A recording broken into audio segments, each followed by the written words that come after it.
Olá, meus amigos, eu estou aqui para mais um vídeo, ainda no tema de batalha espiritual. Esse tema me foi provocado por vários amigos, depois que surgiu uma reportagem, ou melhor, uma estatística do IBGE, indicando que o Rio Grande do Sul é o estado mais umbandista do Brasil, e que algumas das cidades, aqui pelo menos duas, da região metropolitana de Porto Alegre, são as cidades com o maior número de casas de religião. Agora eu faço esse vídeo não para combater as casas de religião. As pessoas são livres e têm o direito de escolher a quem servir.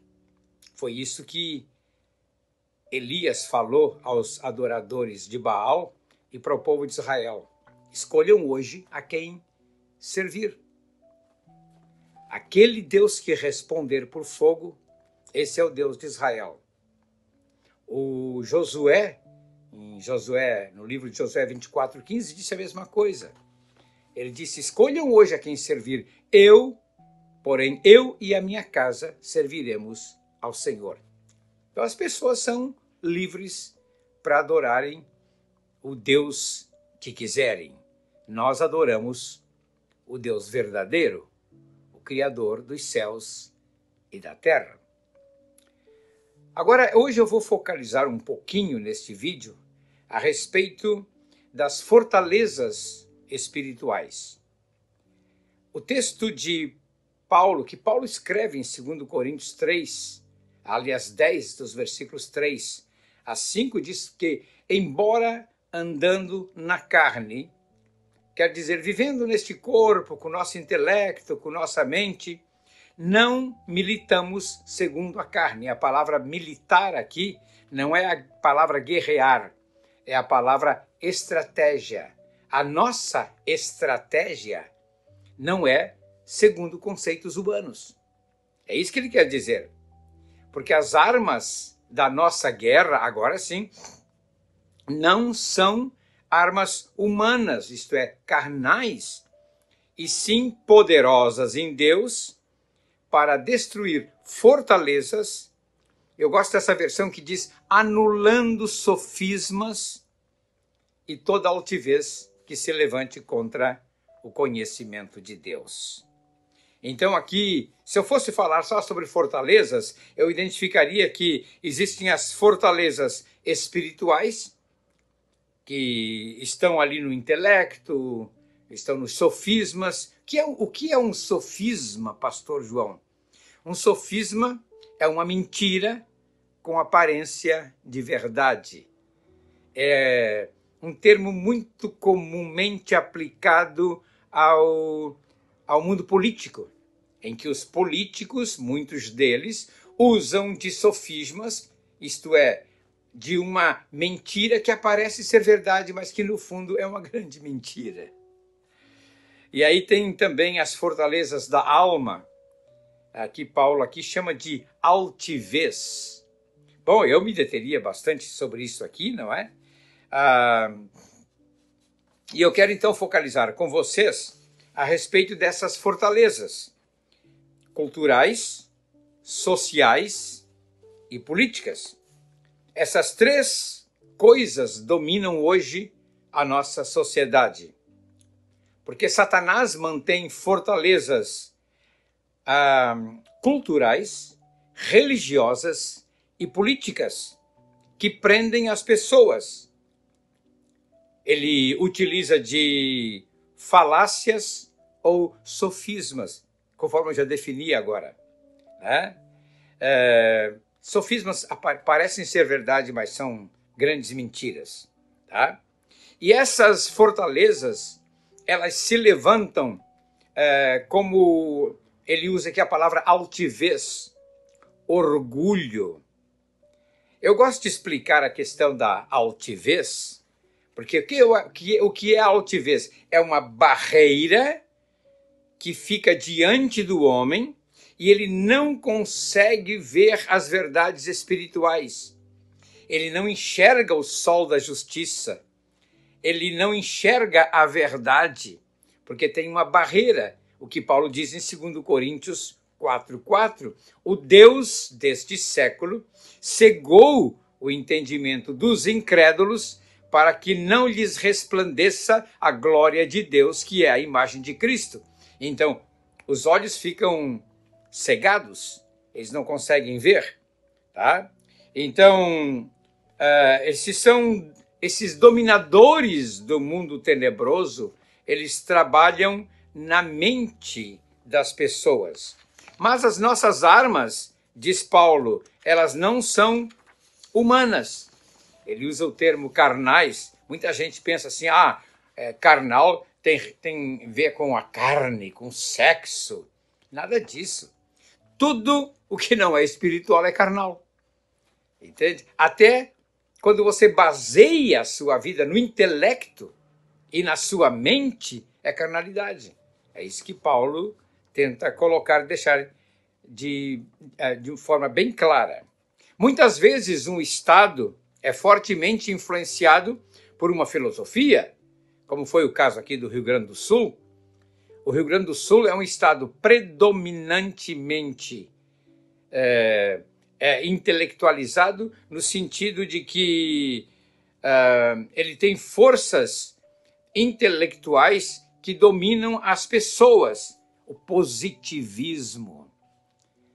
Um governador que tivemos no final do século XIX para o XX, ele era positivista, discípulo de Augusto Conte, Júlio de Castilhos. E tanta homenagem é feita a ele, e, no entanto, ele foi um dos homens mais sanguinários aqui do nosso estado. E, então, o estado é dominado por isso. Até a bandeira do Rio Grande do Sul tem as duas colunas, que são símbolos da maçonaria. Eu teria que me deter um pouco para falar sobre isso, não é? Porque, sem querer, eles colocaram um emblema bíblico na bandeira gaúcha. A bandeira gaúcha tem duas colunas. Quando você vai lá no livro de 1 Reis e você lê sobre as duas colunas que Salomão levantou, Jaquim e Boaz. Jaquim, ele edificará. Boaz, ele permanecerá. E isso aí são figuras hoje da igreja. A maçonaria roubou para si, mas elas são figuras da igreja. A igreja está presente. Eu, durante muito tempo, tive dificuldade de hastear a bandeira do Rio Grande do Sul dentro de algum templo. Sabia a bandeira da maçonaria? Mas quando eu olho aquelas duas colunas, eu me lembro que elas não são da maçonaria. Elas são colunas que formam a base da igreja de nosso Senhor Jesus Cristo. Então, Roberto Lintigon foi um amigo nosso que foi presidente aqui da Visão Mundial no Brasil. Ele, quando escreveu um livro, Deus e as Cidades, ele fala que o diabo tenta capturar a alma de uma cidade, isso é o seu conteúdo todo, cultural, político, social, seduzindo o seu sistema e a sua estrutura. Então, pela sedução dos sistemas, Satanás molda as condições dos grupos formais e informais das cidades, as famílias, a vida dos indivíduos. E a pergunta é, por que Satanás direciona toda a sua ofensiva aos sistemas e estruturas da cidade? É uma boa pergunta. Há duas razões principais. Ele diz, a primeira é que aqueles que se apresentam, eu estou lendo aqui agora, como líderes básicos dos sistemas, estão no ponto ou maduros para a sedução. Eles são fáceis, por causa do cargo político, de serem seduzidos por Satanás. E aí vai uma dica aos nossos políticos que são evangélicos. É muito fácil a sedução satânica na vida desses homens e mulheres. Tá? E ele diz, a segunda razão é que a igreja é terrivelmente ignorante a respeito desta estratégia e deixa o campo aberto para Satanás exercer a sua influência espiritual, tanto sobre os sistemas da cidade quanto a sua espiritualidade exterior. Então, obviamente que Satanás sempre quererá dominar a estrutura social de uma cidade. E isto ele faz sem que a igreja perceba, sem que os políticos percebam. Mas eu nem entrei no enfoque principal do que significam essas fortalezas. Eu vou ter que deixar para um próximo vídeo. Eu sei que alguns dos meus seguidores reclamam que os vídeos são muito curtos. Outros dizem, pastor João, fala mais, mas eu confesso que as pessoas têm dificuldade de ver vídeos longos. Então fica por aqui com meus 11 minutos ou 12 minutos. Não deixe de se inscrever, compartilhar o meu vídeo, deixar o seu joinha aí, que é muito importante para o algoritmo do YouTube, tá?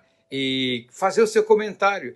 Abra o vídeo aí no seu celular, no meu canal, e ali você não só curte, como você também faz o seu comentário. Os comentários despertam os algoritmos do YouTube mostrando que o assunto é importante. E aí eles divulgam mais este assunto. Então fica aí a dica. Deus abençoe vocês. Até um próximo vídeo.